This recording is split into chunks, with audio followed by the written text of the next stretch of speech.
नमस्कार, केमन आছেন सबाई? श्री 13 पार्बणे आपनादेर सबाइके अनेक अनेक स्वागत जानाई। सर्षे छाड़ा रुई माछेर झाल।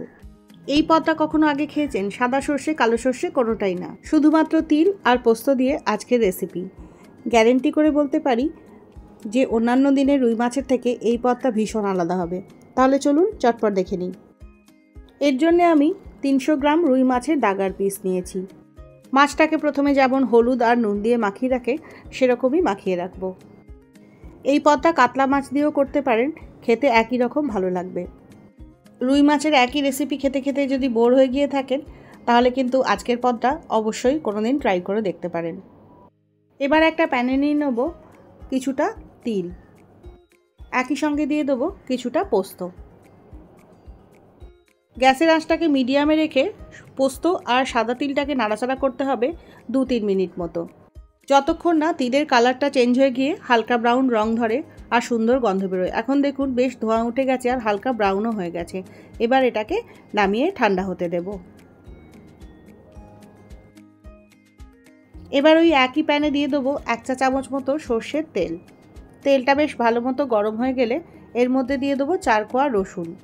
এই রসুনের কোয়াগুলো বড় বড়, তাই আমি 4টে ব্যবহার করেছি, যদি ছোট হয় তাহলে 7-8টা লাগবে। গ্যাসের আঁচটাকে লো মিডিয়ামে রেখে রসুনগুলোকে ভাজতে থাকবো যতক্ষণ না এরকম হালকা ব্রাউন রং ধরে। তবে খেয়াল রাখবেন রসুনগুলো যেন খুব বেশি পুড়ে না যায়। ওই একই তেলে আরও কিছুটা সর্ষের তেল অ্যাড করে দিচ্ছি। তেলটা বেশ ভালোভাবে গরম হলে এবার এর মধ্যে মাছগুলো দিয়ে দেবো। গ্যাসের আঁচটাকে মিডিয়ামে রেখে মাছগুলোকে ভাজতে হবে হালকা করে।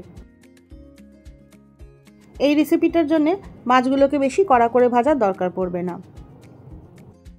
3-4 বার উল্টে পাল্টে দেওয়ার পর এখন দেখুন মাছগুলোতে হালকা রং ধরতে শুরু করেছে। এবার মাছগুলোকে তুলে ফেলবো। তো আর তিলটা রুম টেম্পারেচারে এসে গেছে, এটা একটা মিক্সিতে নিয়ে নেবো। সঙ্গে দিয়ে দেবো ভাজা রসুনগুলো আর দিয়ে দেবো 2-3 চা চামচ জল। মিক্সারে ব্লেন্ড করে এটাকে একটা পেস্ট বানিয়ে নিতে হবে। এই পেস্টটার সাথে দিয়ে দেবো কিছুটা মিক্সি ধোয়া জলও। সঙ্গে দিয়ে দেবো 1/2 চা চামচ মতো লঙ্কা গুঁড়ো, দিয়ে দেবো স্বাদ মতো নুন, দিয়ে এটাকে মিক্স করে নেব।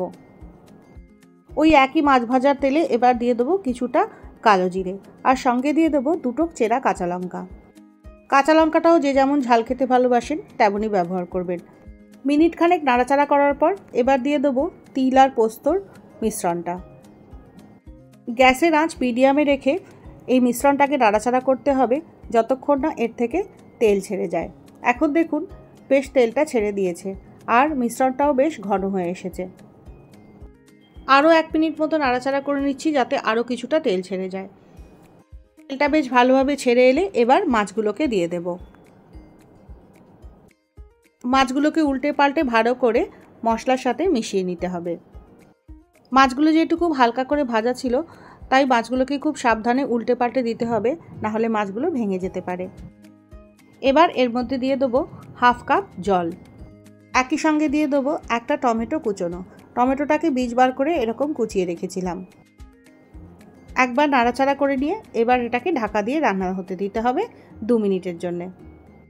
2 মিনিট পরে দেখুন মাছটা সেদ্ধ হয়ে গেছে আর বেশ খানিকটা জল আছে।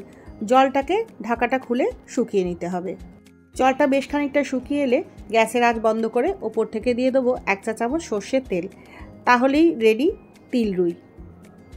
এবার গরম গরম ভাতের সাথে পরিবেশন করে দিন তিল রুই। প্রত্যেক দিনের রুই মাছের ঝালঝোলের থেকে এই রেসিপিটা কিন্তু অনেকটা আলাদা, সেটা বানালেই বুঝতে পারবেন। এই রেসিপিগুলো যদি ভালো লাগে তাহলে চ্যানেলটা প্লিজ সাবস্ক্রাইব করবেন আর নোটিফিকেশান বেলটাকেও অন করবেন। আবারও দেখা হবে পরের এপিসোডে। ততক্ষণের জন্যে সবাই ভালো থাকবেন। বাই।